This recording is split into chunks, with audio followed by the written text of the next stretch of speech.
जय हिंद, वंदे मातरम। मेरे प्यारे विद्यार्थी, कक्षा 10 का कक्षा 10 के केमिस्ट्री का कुछ क्वेश्चन जो आगामी 2024 बोर्ड परीक्षा में आने वाला क्वेश्चन है। यह कुछ क्वेश्चन 2023, 22, 21 में पूछा गया क्वेश्चन है। जैसे कुछ निम्नलिखित पदार्थों और उसमें उपस्थित अम्ल का नाम लिखिए। कुछ ऐसे पदार्थ और अम्ल का नाम बताएंगे जो बोर्ड परीक्षा में एकदम निश्चित रूप से आएगा। जैसे पूछा जाए कि संतरा में कौन सा अम्ल पाए जाते हैं, तो संतरा में सिट्रिक अम्ल पाए जाते हैं। संतरा में कौन सा अम्ल पाए जाते हैं? सिट्रिक अम्ल। नींबू में कौन सा अम्ल पाए जाते हैं? सिट्रिक अम्ल। इमली में कौन सा अम्ल पाए जाते हैं? टार्टेनिक अम्ल। याद आ जाएगा।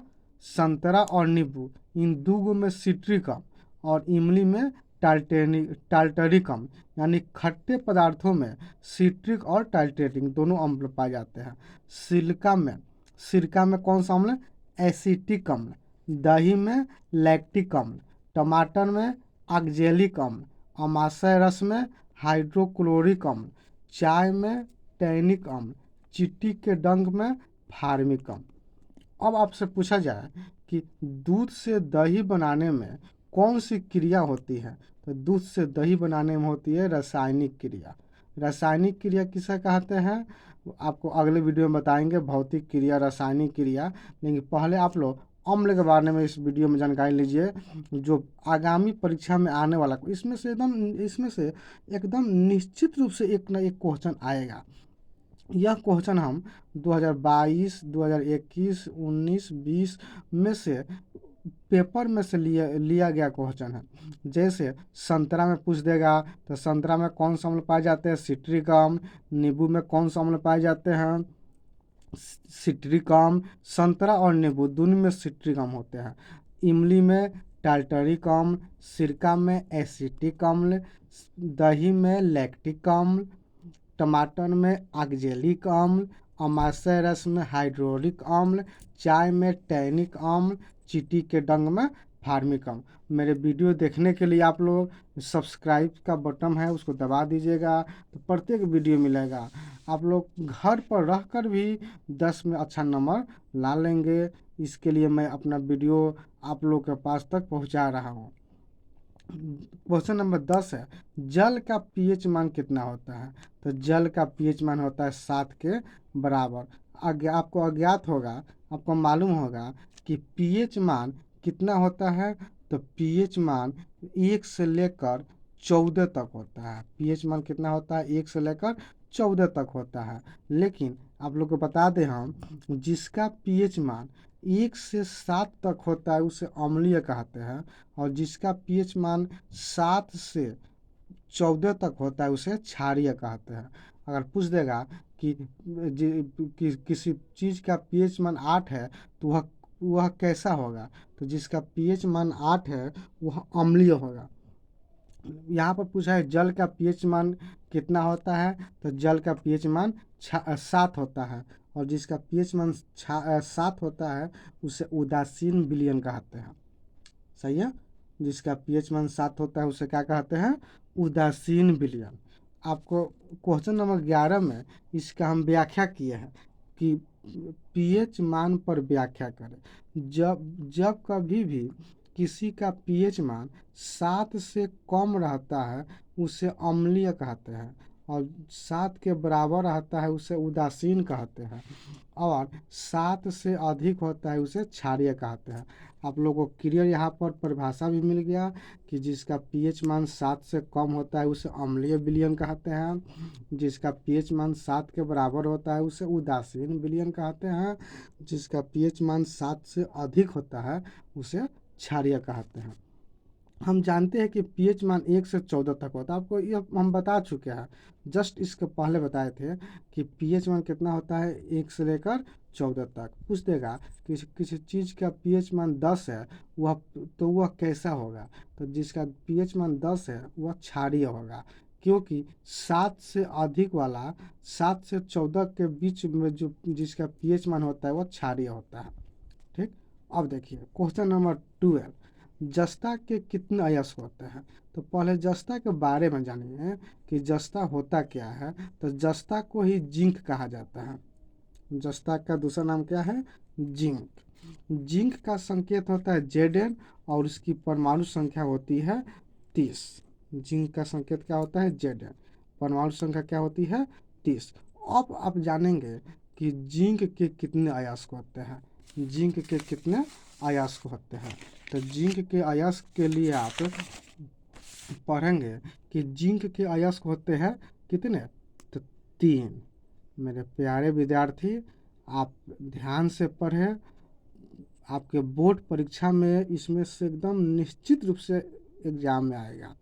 जिंक के 3 अयस्क होते हैं। पहला होता है जिंक ब्लेड। क्या होता है? Zinc blende. इसका संकेत क्या होता है? संकेत और सूत्र एक ही होता है। पूछ देगा कि जिंक का संकेत बताए, तो जिंक का संकेत होता है Zns। दूसरा होता है कैलेमाइन। कैलेमाइन का संकेत होता है ZnCO3। जिंकाइट का संकेत क्या होता है? ZnO। यानी कि जिंक का ही दूसरा नाम जस्ता है। जिंक के कितने अयस्क होते हैं? तो जिंक के 3 अयस्क होते हैं। जिंक के कितने अयस्क होते हैं? 3 अयस्क होते हैं। पहला होता है जिंक ब्लेड, दूसरा होता है कैलेमाइन, तीसरा होता है जिंकाइट। आप लोग याद हो गया? फिर बोलिए। पहला क्या होता है? जिंक ब्लेड, दूसरा कैलेमाइन, तीसरा जिंकाइट। जिंक ब्लेड का संकेत क्या होता है? Zns। दूसरा कैलेमाइन का संकेत क्या होता है? ZnCO3। Any problem? कोई दिक्कत? जिंकाइट का संकेत क्या होता है? ZnO। उसी तरह क्वेश्चन नंबर 13 है, सेम इसी के जैसा है कि सोडियम का संकेत और उसके परमाणु संख्या क्या है। तो आप लोग एकदम ज्ञात होगा, आप लोग आप जानते हैं, क्लास 9th में 8 में सब में पढ़े हैं कि सोडियम का संकेत होता है Na। इसकी परमाणु संख्या होती है 11। आप लोग को एक वीडियो लाएंगे जिसमें परमाणु संख्या याद करने का एक ट्रिक बताएंगे।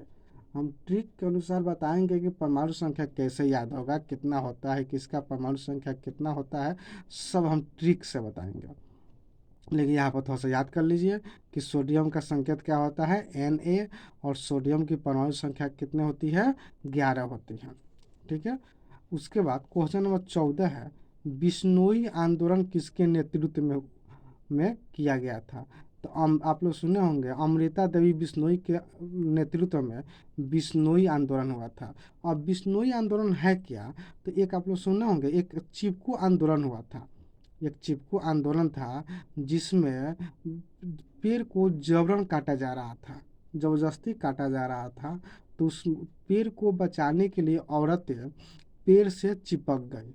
उसी को चिपकू आंदोलन कहा गया। चिपकू आंदोलन कब आया था? 1970 में आया था।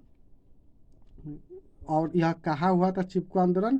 तो उत्तराखंड में हुआ था। उत्तराखंड के राजा जो थे वह क्या करते थे कि पेड़ों को जबरन काटते थे। वह किस पेड़ को काटते थे? तो खेजड़ी वृक्ष। एक खेजड़ी वृक्ष है जिसमें दीमक कभी नहीं लगता है।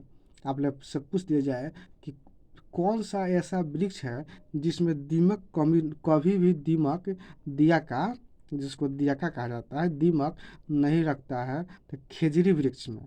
खेजड़ी एक ऐसा वृक्ष है जिसमें दीमक कभी भी नहीं लगता है। और यह वृक्ष कहाँ पाई जाती है? तो उत्तराखंड में पाया जाता है। यह सबसे अधिक वृक्ष उत्तराखंड में होते हैं।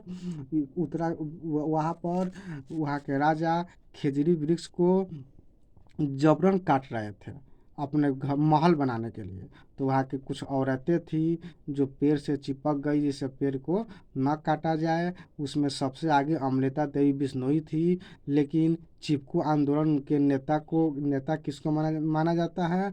तो सुंदरलाल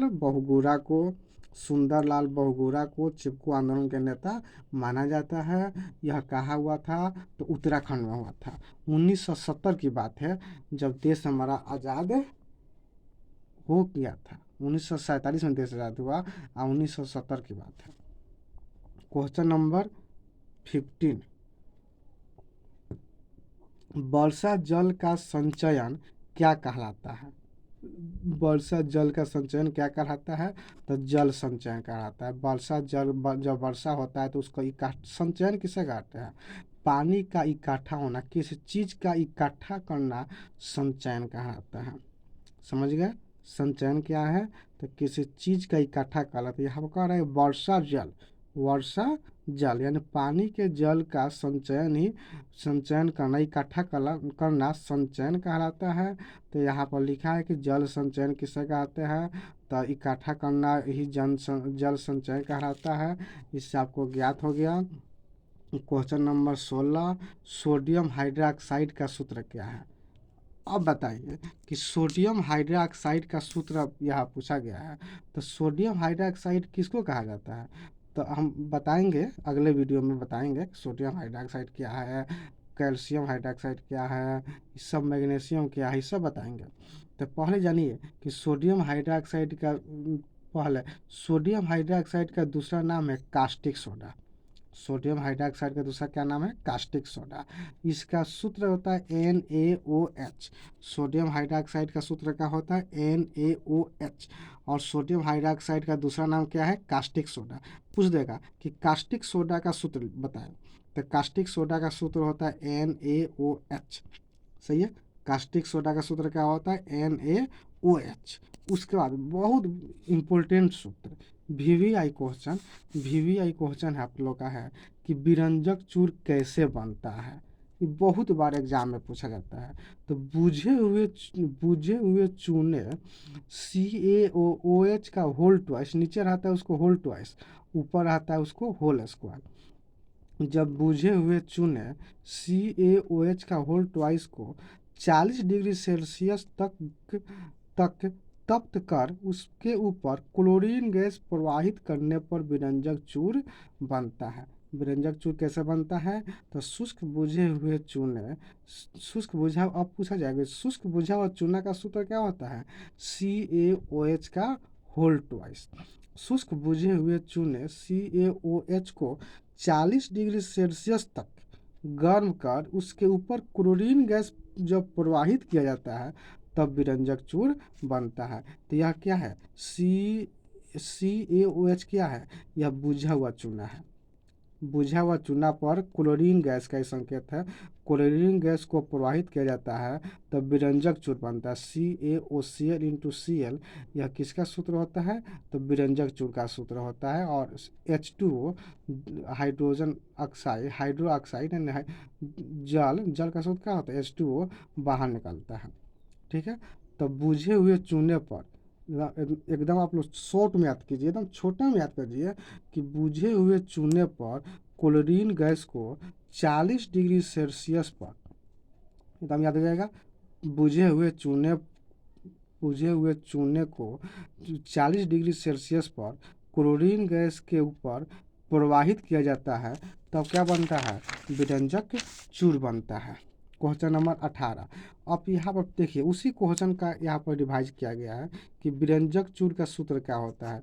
तो CaOCl/Cl होता है। क्वेश्चन नंबर 19, बुझा हुआ चूना का सूत्र क्या होता है? CaOH का होल ट्वाइस। सही है? बुझा हुआ चूना का सूत्र होता है CaOH का whole twice. Question number 20, plaster of Paris का सूत्र लिखे। प्लास्टर ऑफ पेरिस इसका होता है CaSO4 का होल ट्वाइस इंटू H2। आप लोग बताए हैं कि जो नीचे होता है उसको होल ट्वाइस, ऊपर होता है उसको whole square. Plaster of Paris का सूत्र होता है CaSO4 का होल ट्वाइस इंटू H2O। ठीक है, ओके। अब मैं अगले वीडियो में आप लोग को अगला क्वेश्चन, बोर्ड में जो पूछा गया क्वेश्चन है उसी को लेकर आऊँगा। मेरे चैनल को आप लोग देखते रहें, जहाँ तक संभव हो अगर अच्छा लगे तो आप दूसरों को भी बताएं और इसको देखिए। इससे भी आप लोग हमेशा, आप लोग बिना काम का हमेशा मोबाइल हाथ में लिए रहते हैं, तो उससे अच्छा है कि आप उस चैनल को देखते रहें क्वेश्चन को बार बार पढ़ने से आपको विद्या निश्चित रूप से आएगा, निश्चित रूप से तैयारी हो जाएगी। बस आज के लिए इतना ही। थैंक्स।